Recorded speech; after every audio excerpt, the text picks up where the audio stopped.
Boa tarde a todos. A paz de Jesus está conosco, hoje e sempre. Estamos aqui hoje, apresento aqui a presença do nosso irmão aqui, que vai se apresentar, vai informar de onde ele vem, qual o objetivo dele estar aqui com a gente hoje.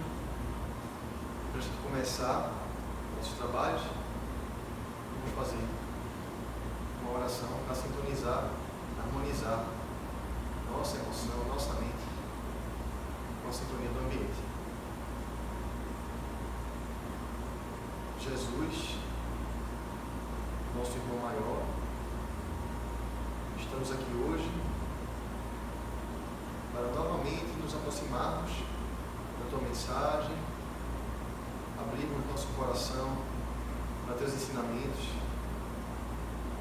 colocarmos nossa mente na tua direção, para que possamos absorver e aplicar logo mais no dia a dia que você ensina sempre através de vários espíritos, de vários mensageiros, de várias obras, de vários exemplos de vida. Sendo assim, agradecemos esse momento, agradecemos essa encarnação, agradecemos a nossa vida, por todas as bênçãos que temos diariamente em torno de nós. Sendo assim, abrimos o trabalho hoje e passamos a palavra para o nosso irmão, para que ele possa dar seguimento com a tua graça, com a inspiração dos Espíritos benfeitores que aqui estão. Assim seja. Boa tarde a todos. Estamos nessa encarnação Moacir Ferreira dos Santos Filho. Somos do Grupo de Estudo Espírita Voana e também do Núcleo de Espírita Caminhando da Luz, em São Martim. Fazemos parte de dois centros espíritas. Eu sempre digo que estamos devendo muito nessa encarnação, então quero pagar assim um pouco mais avançado para trabalhar em duas casas, para poder ser a gente paga essa dívida com o nosso Pai amado e se lá prestar as contas. Quando fomos chamados para fazer a palestra, eu sou aficionado pelas obras de André Luiz. Eu acho que ela é, justamente quando a gente estuda a obra da codificação, nós temos, vamos dizer, por obrigação, mas seria bom que estudasse também as obras de André Luiz.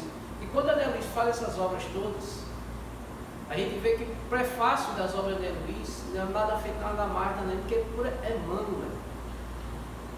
Um espírito da envergadura de Emmanuel fazer quase todos os prefácios do livro de André Luiz, só aí a gente já fica alguma coisa para ele. É um Luizinho, isso é bom. Porque André Luiz vem mostrar toda a tendência da nossa vida espiritual, o que acontece do lado de lá exatamente após o nosso desencarne. Por que exatamente após o nosso desencarne? Porque após o desencarne ele já entra com aquele livro no nosso lar. Ele faz a série de livros, um contínuo do outro, nos ensinando exatamente da parte umbralina que ele passou, até chegar nas esferas onde ele consegue chegar, e a gente nota que ele é um grande espírito, talvez não envergadura, não vou dizer moral, porque a gente sente, pelas próprias mensagens do livro, ele sente que ele tem uma envergadura não moral ainda, mas intelectual sim. Ele é muito intelectual. Não é à toa que ele aqui foi Carlos Chagas quando encarnado, né? Que a gente veio descobrir depois que a tendência, não é nada provado ainda, mas ele seria o médico Carlos Chagas, grande sanitarista brasileiro. E na realidade, a gente vê aquela necessidade de nós estudarmos. Mas por que estudarmos André Luiz? A grande necessidade de estudar, eu acho que estudar sempre é bom estudar todas as obras, mas as obras de André Luiz, ela é muito rica para nós aprendizado, para nossa transformação aqui.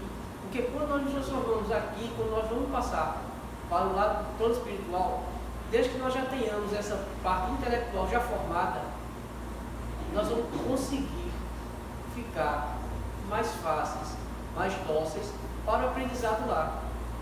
Nas nossas casas espíritas, quem trabalha em mediúnica, A gente vê, às vezes, chega irmãos necessitados, chega irmãos eufóricos, nervosos, porque estão no canto ruim. E a gente tem aquela tendência de, quando você lê as obras de luz, você fala, eu já vi isso tal obra, vai na hora, isso tal obra, vamos fazer assim, o irmão está necessitado disso.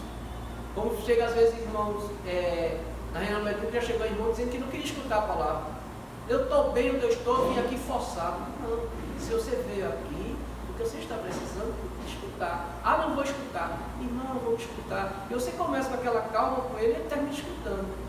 Mas se a gente não consegue entender as obras, entender e fazer o estudo, nós nunca vamos conseguir ajudar nenhum irmão.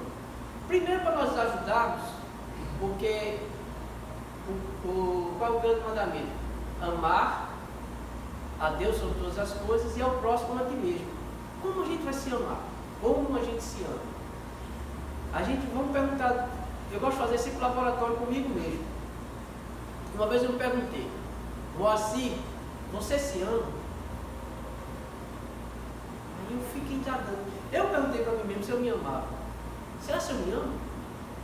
Será que eu estou fazendo as coisas certas para que eu diga que eu possa amar o próximo? Para eu poder amar o próximo, eu tenho que me amar. Está na lei. Amar ao próximo como a ti mesmo. Mas como é que eu posso amar o próximo que estou me amando? Se eu estou exagerando no açúcar, eu estou exagerando naquela comidazinha gordurosa, eu estou, que outrora, hoje não fazemos mais uso da bebida alcoólica, mas fazíamos. Nada contra quem faz. Mas fazíamos, e hoje a gente sabe que não é certo. E nós vamos aprender com a vida, e a vida vai dando os nossos tombos. Graças a Deus que Deus nos dá essas rasteiras aqui, para que a gente aprenda. E, como o Simão já conhece, eu trabalhei aqui, o irmão também deve se lembrar de mim, muita gente aqui se lembra quando eu trabalhei aqui como motorista da locadora, que era o vulgo técnico. E muita gente se lembra de mim, daquela história. E na realidade, veja, outro dia que eu contei com o Simão, eu disse, Simão, você viu a grande transformação que aconteceu na minha vida. Não é só nossos irmãos protestantes que tem essas coisas de contar, que eles contam como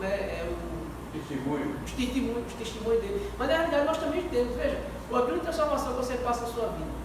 É preciso você apanhar, você ir ao fundo do poço, você reconhecer o Deus forte que tem do teu lado. E quando eu caí no fundo do poço, o meu guia espiritual, que eu tenho dois, um deles, que é o pai Joaquim, veio dizer, pai, levanta, vem comigo. Eu estava deitado na minha casa, dia uma quarta-feira, e ele disse, levanta e vai para a geração, que o teu lugar é lá. Só que eu e minha mãe em casa, eu escutei essa voz, não. A moça falou comigo, não, eu voltei a dormir. Se levanta, eu vou te levantar. E eu me levantei.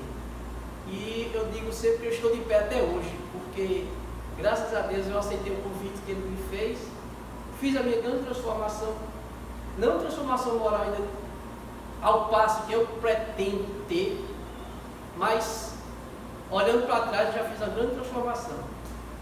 E eu quero a cada dia me transformar mais. Mas para nos transformar, temos que estudar. Eu comprei esse livro, Roteiro de Estudo das Obras de Luiz. Esse livro ele é bom para você estudar sistematicamente nas casas espíritas. Eu aconselho a todo mundo que tenha nas suas casas espíritas esse livro. É muito bom. Roteiro das Obras de Estudo das Obras de Luiz. É de Eurípides Turco. Ele fala aqui todas as obras de Luiz, resumida, e como você tem que estudar. Por essa parte de eu gostar de estudar, eu aprendi que o estudo é que transforma as pessoas. Não é o dia a dia, só para você dizer, eu vou tentar ser bonzinho, eu vou seguir a lei de Deus. Mas se você não tiver a sua grande transformação intelectual, você não vai adiantar nada. Porque a grande chance da gente é nossa transformação intelectual, que nós vamos ver também desse livro Mensageiro. Porque estudando esse livro Mensageiro, que é, como eu já disse, que é prefaciado por Emmanuel, que é muito interessante esse livro. Vamos dar logo um resumo aqui, inicial do livro, que é o que o livro diz, né? O título são Os Mensageiros, 51 capítulos, 268 páginas. o autor Espírito André Luiz, que é um pseudônimo de um espiritual de um consagrado médico que exerceu a medicina no Rio de Janeiro. Psicografia de Francisco Cândido Xavier, concluída em fevereiro de 1944. A primeira edição saiu em 1944 pela Federação Espírita Brasileira do Rio de Janeiro. Para a realização desse trabalho aqui, ele consultou a 9ª edição, de 75. Em 2006 foi lançada a 42ª edição do número 541 ao número 545 milheiros de exemplares. Você vê que esse livro Mensageiro, ele é muito importante dentro das obras do Espiritismo. Aí vamos ver o que é que... Porque assim, se eu pegasse aqui na palestra com vocês, eu dissesse para vocês, o resumo do livro, o meu guia espiritual não gosta, que eu faça isso. Ele disse, não, dê um gostinho para que as pessoas estudem o livro, porque não é só ler, é estudar. E Emmanuel, muito sabiamente, faz um prefácio, e ele disse, começou o livro assim: lendo este livro, que relaciona algumas experiências de mensageiros espirituais, certamente muitos leitores concluirão os velhos conceitos da filosofia, que tudo está no cérebro do homem, em virtude da materialidade relativa das paisagens, observações, serviços e acontecimentos. Forçoso é reconhecer, todavia, que o cérebro é o aparelho da razão e que o homem desencarnado, pela simples circunstância da morte física, não penetrou nos domínios angélicos, permanecendo diante da própria consciência, lutando por iluminar o raciocínio e preparando-se para a continuidade do aperfeiçoamento no outro campo vibratório. Veja o que Emmanuel comenta só essa primeira partezinha do prefácio dele, que ele diz assim: como é forçoso reconhecer, todavia, que o cérebro é o aparelho da razão. O cérebro é o aparelho da razão. Aí nós estávamos conversando ali, eu fico lembrando, será se a razão nós temos nessa encarnação, já enquanto encarnados? Lógico que não. Essa razão que não é absoluta enquanto encarnados, porque todos temos a nossa razão. Mas qual é a razão absoluta? Nós só vamos aprender essa razão absoluta quando nós evoluirmos cada vez mais. Inclusive quando nós não viemos mais para a Terra. Veja o quanto é dificultoso. Nós estamos aqui no planeta de provas e expiações, que está passando para regeneração, e nós não temos que vir mais, nossa almeja é para que não venhamos mais nesse planeta. Porque quando nós... eu quero voltar para a Terra, meu amigo, que o planeta é muito mais avançado. É feito o pessoal assim, quando eu desencarnar eu quero ir para o nosso lado. Eu não quero ir não, porque está muito... Todo mundo só quer ir para lá, vou deixar ele para onde, espiritual. Não é questão de ser, porque vai ficar muito populoso. Vamos para outro centro. Aí o que é que ele... Desse primeiro comentário de Emmanuel, o que é que ele diz assim? Vamos ver como são os comentários relativos. Arquivo mental. Ele fala aqui arquivo mental. Por que ele fala? Ele frisa esse arquivo mental nosso. E no segundo e terceiro parágrafo ele vai falar sobre o chimpanzé. Mas vamos nos atentar agora nesse primeiro parágrafo dele. Ele fala assim: arquivo mental. O que é esse arquivo mental? São de outras experiências, de outras encarnações que nós temos. Muitas e muitas vezes nós temos a sábia lembrança que já aconteceu conosco. Nós estamos num momento que isso já aconteceu comigo e a gente fica encucado. Como aconteceu? Está acontecendo agora. É aí justamente a prova viva do Espiritismo. A prova viva, você já viveu isso no passado. Que você, às vezes, nem que você fez o mesmo erro, você fez o acerto agora. Porque outro dia aconteceu conosco, nós tivemos uma passagem que nós dissemos, nós já passou isso conosco. Só que nós vimos que foi outra vida e tínhamos feito outra opção. E agora tínhamos feito uma opção diferente. E foi sair de uma discussão. Nós éramos muito, vamos dizer assim, rebeldes. E quando aprendemos que a discussão não leva a nada, quando passamos por essa nova experiência de uma discussão que saímos, nós dissemos, epa, agora nós estamos no caminho certo. Porque foi o prazer que deu aquela chama interna de dizer, epa, coisa boa, estou me sentindo bem agora. Eu deixei de brigar com o irmão meu, deixei de ofender o irmão. Fui ofendido e não consegui me ofender. Porque a grande propósito da vida não é você perdoar. Eu sempre digo, Deus nunca perdoa nenhum de nós. Aí pergunta, mas assim, por que Deus não perdoa? Porque não se ofende. Como é que Deus vai perdoar se nunca se ofende? E por que a gente tem que se ofender tanto?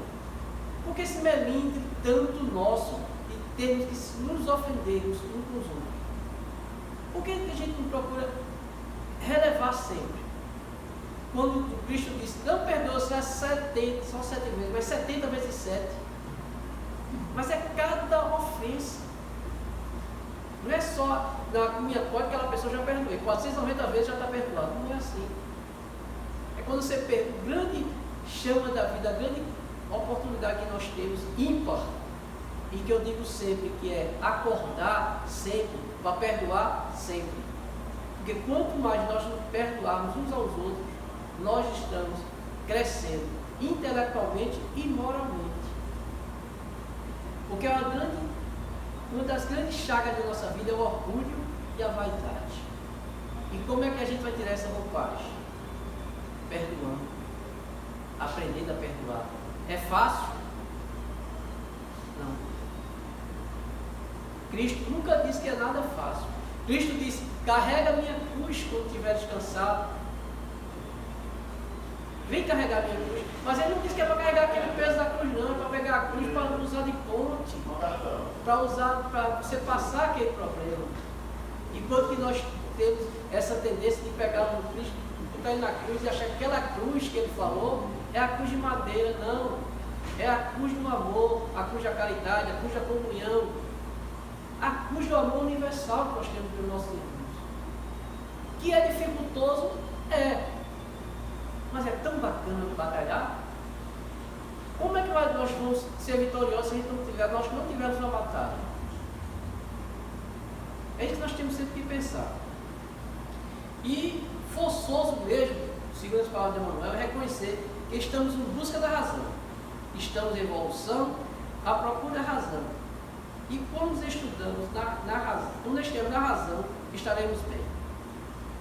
A emoção, porque nós vemos na emoção, não vemos na razão. A emoção faz aquele choro, faz aquela emoção toda, achar que Deus não existe. Isso tudo é emoção.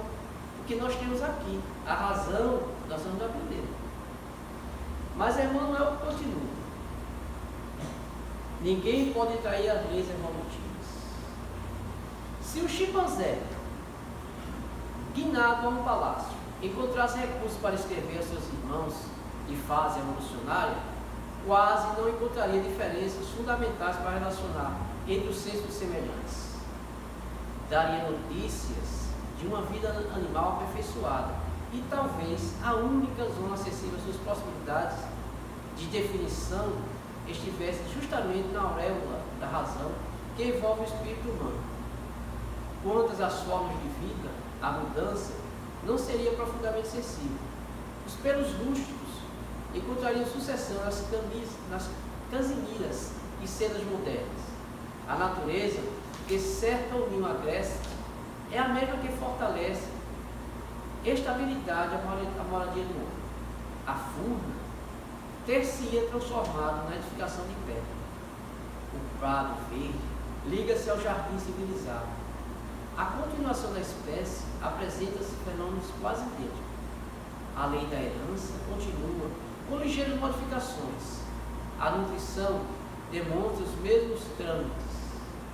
A união de família ou sanguínea revela os mesmos traços fortes. O chimpanzé, desse modo, somente encontraria dificuldades para enumerar os problemas do trabalho, da responsabilidade, da memória enobrecida, do sentimento purificado, da edificação espiritual, enfim, relativa à conquista da razão. Em vista disso, não se justifica a estranheza dos que leem mensagem de teor das que André Luiz endereça aos estudiosos devotados a construção espiritual de si mesmo. Aí o que a Emmanuel diz aí, nesse segundo texto, falando sobre o macaco, né? Ele diz que essa roupagem é muito parecida com quando Deus fala com Nicodemos. Quando Nicodemos pergunta a Jesus: como é que eu posso entrar de novo no ventre da minha mãe? Jesus está falando naquela época da reencarnação. Só que Nicodemos não tem aquela capacidade de entender. Aí ele vai quando ele abre a Jesus: como eu, já homem crescido, posso entrar de novo no ventre da minha mãe? Como posso renascer de novo? Só que já o Espiritismo vem a explicar que renascer é uma consequência natural nossa. Que afinal de contas, todos nós temos um plano só com Deus. Sermos os chamados anjos. Tem gente que diz, eu perguntei uma vez numa conversa minha, eu perguntei: alguém aqui quer ser anjo? Ninguém se levantou a mão. Eu digo: olha, todo mundo vai ser. Querendo ou não, vai ser. Ninguém vai ficar nessa mesmice. Porque graças ao nosso Pai é tão bom, tão maravilhoso, que mesmo que você diga: eu não vou nessa encarnação, você vai em outra encarnação e você vai e você consegue chegar lá. Veja o quanto que o Pai é maravilhoso e bom conosco. Veja o quanto que nós dificultamos para Ele. Veja o quanto que nós, enquanto encarnados nessa encarnação, fizemos lá atrás, dificultando o nosso Pai para o nosso aprendizado. E hoje corremos atrás, trabalhamos em 2 centros, 3 centros, trabalho no centro, trabalhamos no grupo de Espírito do Roda, trabalho quase de domingo a domingo, ainda tem um tempo no domingo à noite para trabalhar em outro centro. Por quê? Porque temos que correr atrás do prejuízo que nós temos nessa encarnação. E nós viemos aqui com o intuito de progredir. E tanto estamos atrasando-nos e atrasando o pessoal que anda conosco. Porque nessa encarnação, e até no livro Mensageiro é bom que ele fala sobre isso, são os atrasos que nós médios, todos nós temos mediunidade, e que tem mediunidade ostensiva são os mais endividados com Deus. E a gente tiver a dificuldade que eu tinha. O quanto que nós tínhamos nessa encarnação, atrasando os outros e nos atrasando. Porque quando a gente se atrasa, a gente não puxa não é só você que está se atrasando, você está puxando toda aquela comunidade que vive perto de você. São seus amigos, seus cônjuges, sua família, tudo vai puxando para aquele mesmo canto que você está indo. Porque somos todos ligados. Quando você consegue superar, que você consegue pensar e ter um pensamento: não, Deus é bom, vou no caminho dele. Que é difícil porque a porta é estreitinha demais. Quantas vezes estamos hoje conversando, fazendo o belo da campanha do Quivo, e somos coordenadores da Torre Assonorense agora, que o nosso grupo TMEG está querendo sair e assumimos essa posição. E nós hoje ficamos conversando.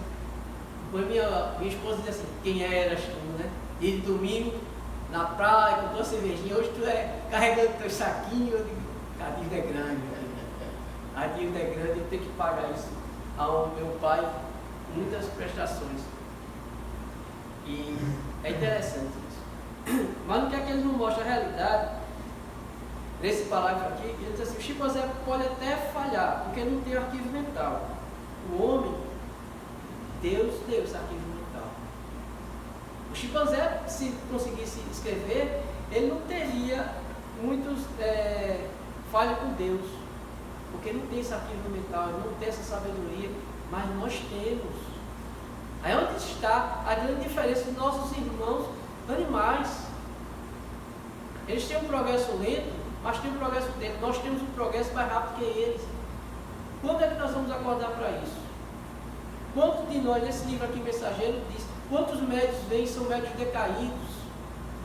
São trabalhadores do Espiritismo, trabalhadores da religião católica, que são padres, trabalhadores protestantes que fazem isso, que desalinham-se, vão pelo caminho errado, são portadores da mensagem e dão a mensagem errada, fazem a mensagem errada. Sabem o Evangelho de cor e salteado e não praticam o Evangelho. Quanto de nós, eu já encontrei dentro mesmo do Espiritismo, que sabe o Evangelho de cor, coisa linda, maravilhosa.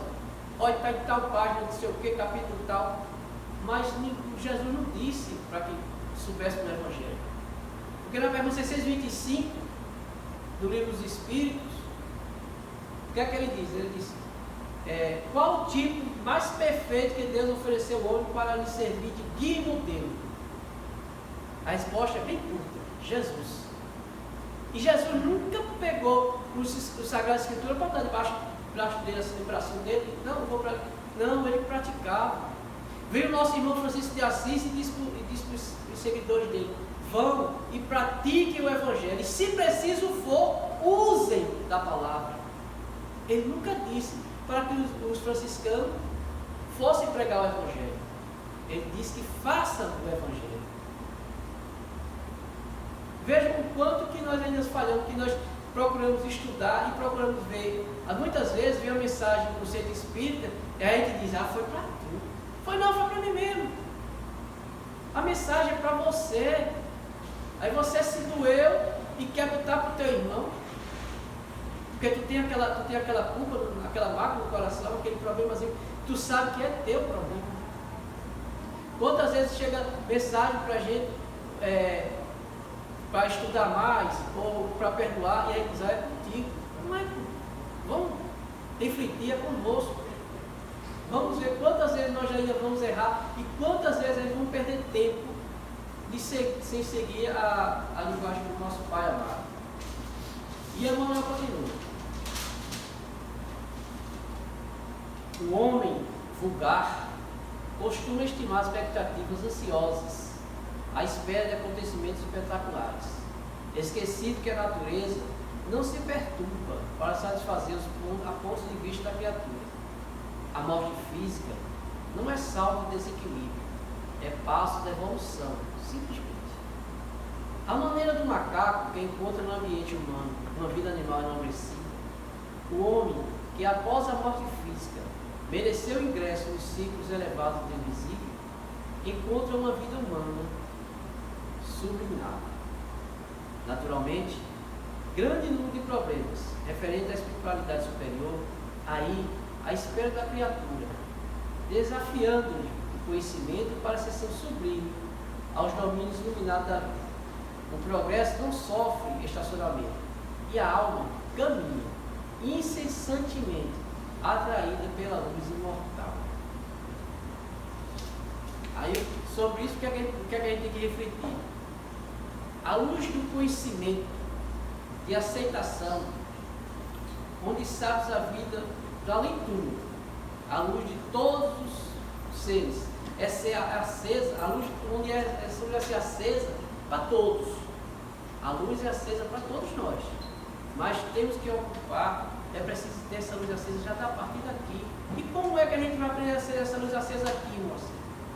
Trabalhando incessantemente na obra do Senhor. Não é só fazer, porque o rapaz perguntou: mas eu faço todo quilo, eu faço visita ao Hospital da Migueira. Eu digo: sim, mas qual dessas visitas, qual dessas coisas que você faz de amor, faz só por fazer porque você ama? Porque é muito fácil fazer a campanha do quilo. Você deixa de ir para algum canto, aí bota o saquinho lá e qual problema que tem? Mas quantas vezes tu vai com amor fazer um trabalho desse? Quantas vezes tu vai para, chega lá no centro espírita, chega mais cedo para varrer o centro, vai visitar um amigo, porque tu amas, só por ir, e não porque tu quer se amostrar para os outros. Se é assim, a gente já pensou nisso, porque é muito fácil dizer: não, eu estou fazendo tudo que o Cristo mandou, mas tu estás fazendo realmente porque tu amas, por amor, ou tu estás fazendo simplesmente para aparecer, só para dizer: eu estou fazendo porque minha consciência com Deus está livre. Você está sabendo que tu estás sendo forçado?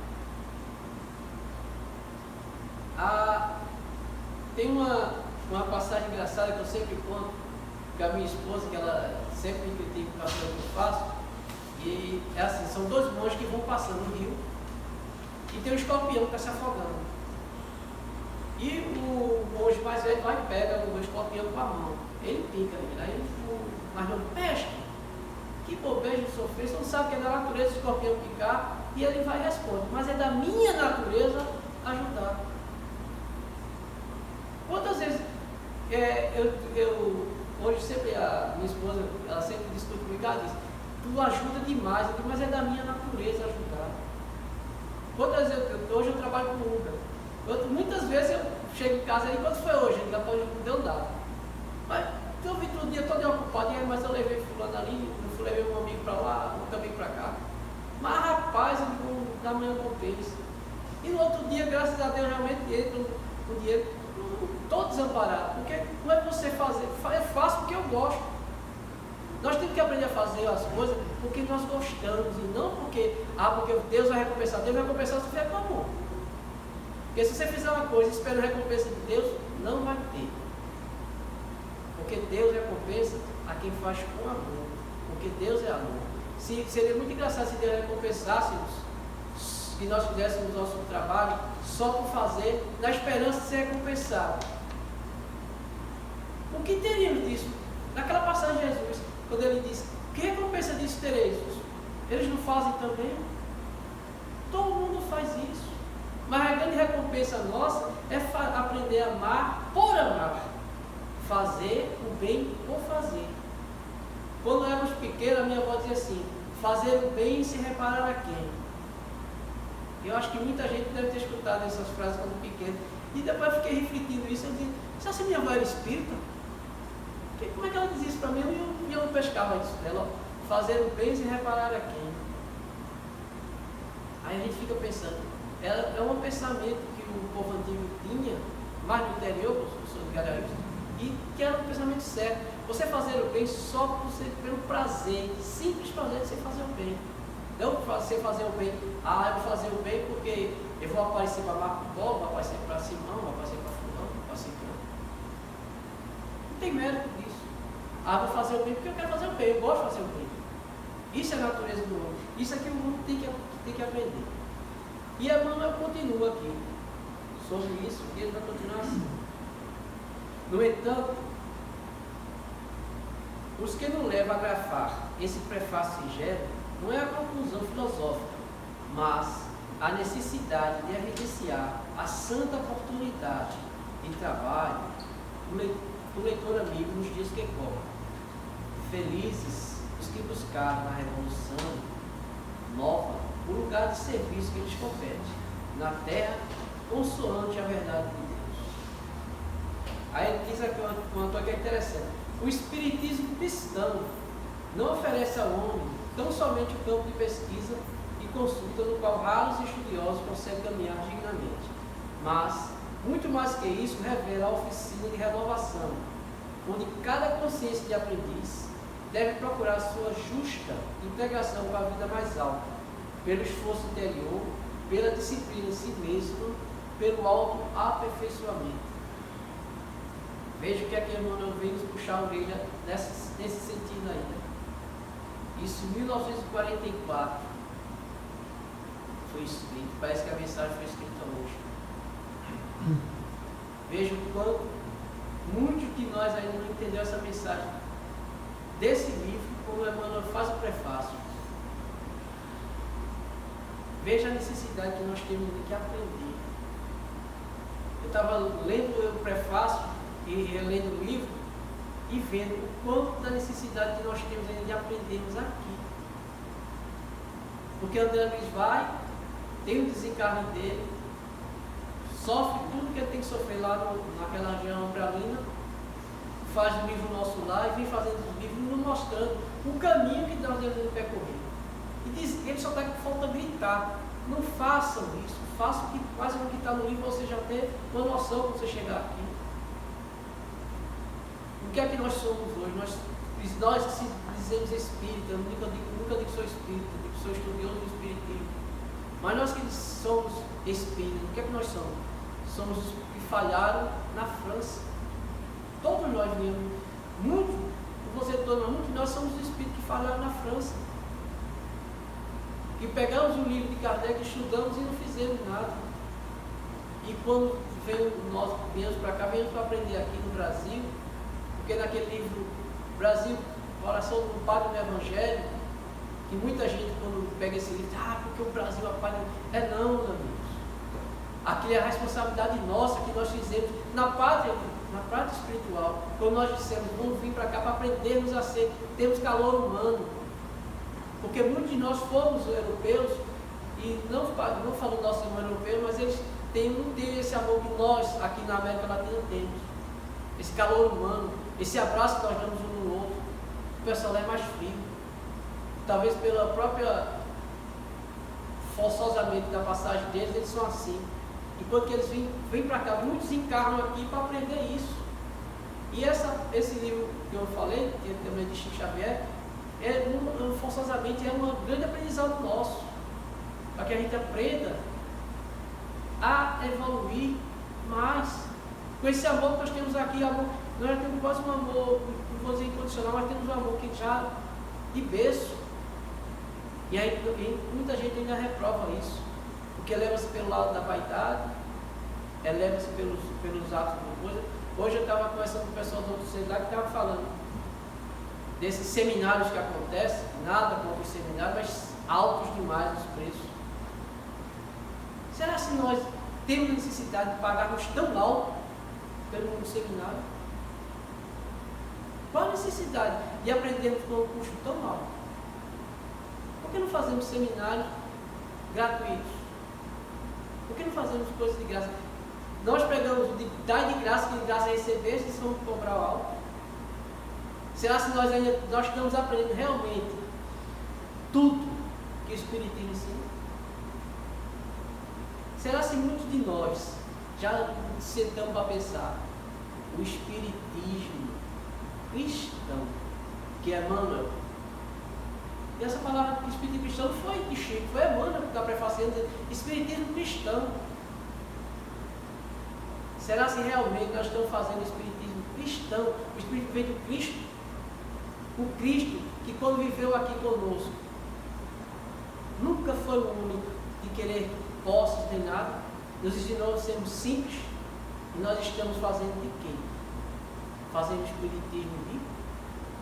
Ainda temos coragem de falar dos nossos irmãos protestantes? Será que a gente tem essa capacidade de falar? Será que nós podemos realmente falar disso? Porque fica esse pensamento, como é que a gente pode falar de uma coisa que nós fazemos a mesma coisa? Falando dos nossos irmãos que estão cobrando dízimo, nossos centros espíritas não cobram dízimo, mas nós estamos fazendo seminário e cobrando alto, cobrando preço para ir para o seminário. Por que não faz de graça? Como é que a gente pode atirar uma pedra se a gente está fazendo a mesma coisa? Olha o que Jesus disse lá com a adúltera: atira a pedra que não tem pecado, que nunca errou. Mas nós erramos e mostramos, não, então nós não temos a capacidade moral de falarmos dos nossos irmãos.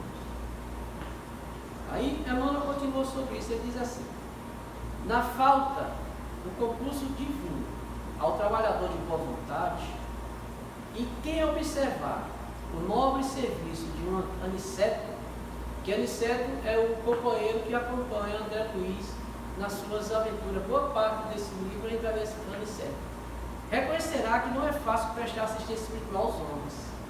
Veja como ele está dizendo aqui, não é fácil. Trazer a colaboração fraterna dos planos superiores aos espíritos encarnados não é obra mecânica, realmente não é, né? Enquadrada em princípio de menor esforço. Claro, portanto, que para recebê-la não poderá o homem fugir dos meios imperativos. É indispensável lavar o vaso do coração para receber a água viva, abandonar os envoltórios inferiores para vestir os trajes nupciais da luz eterna. Veja que ele aqui cuja a palavra trajes nupciais, ele refere-se àquela passagem dos convidados da boda de casamento e que acontece tudo aquilo, né? Que a gente já sabe. Veja que ele disse que nós somos todos de trajes nupciais, nós todos somos convidados. Mas será que nós realmente estamos ali porque nós queremos estar? Será se hoje, se a gente fizer uma pergunta a nós mesmos, no fundo do nosso coração, nós dissemos assim: será se hoje eu estou comprometido? Eu tenho um compromisso com Deus? Eu tenho um compromisso com a espiritualidade? Então que ficamos essa grande mensagem para pensarmos. E os mensageiros somos todos nós. E temos essa mensagem, que temos uma missão de fazermos não só o Espiritismo, mas o planeta Terra, aonde nós vivemos, a nossa comunidade. Cada dia que nós passamos, temos que ter a obrigação de fazê-la cada dia melhor. Não por nós, mas pelo nosso Deus e pelo nosso querido amado irmão Jesus Cristo. Que todos continuem a sua paz e que cheguemos aos nossos lares, ao retorno dos nossos trabalhos. Muita paz a todos. Recebam um abraço imenso de Joana e do meu guia espiritual, que está aqui do meu lado, com um abraço a todos vocês. Muita paz. O mestre é o livro de todas as coisas. Espiritualidade é amiga que nos acompanha diariamente. Nossos guias espirituais, os guias espirituais dessa obra tão magnífica. Sempre está conosco, nos ajuda. Sempre olhando para o nosso Pai, agradecendo o Pai maravilhoso e bom tudo que Ele nos dá, tudo que Ele nos sempre vai dar. Dizemos, Pai, como é grato, Pai, estar sempre unido em Teu nome, reunidos, unidos e amorosos a Ti. A Ti, Pai maravilhoso. Temos que agradecer. Agradecer a todos, sempre, Pai. Que possamos ter um dia maravilhoso, uma noite reconfortante. E se tivermos que ter mais um dia, aqui nesse planeta, que possamos, Pai, fazer a nossa mudança para cada dia melhor, ajudando nossos irmãos semelhantes e tu. Que possamos, Pai, ser instrumento da Tua paz e do Teu amor, onde quer que nós todos os presentes, toda a espiritualidade que Deus colocou em harmonia através do nosso irmão Moacir. Então, finalizando o trabalho de hoje. Todos vão em paz e se mantenham nessa sintonia, sempre com Jesus.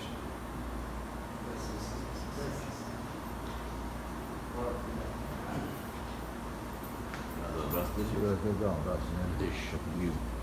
Eu filmo todo mundo, mas ninguém me filma. Aí eu tenho uma voz para resistir ao documentamento. Que eu um abraço para você. Sem espírito de verdade.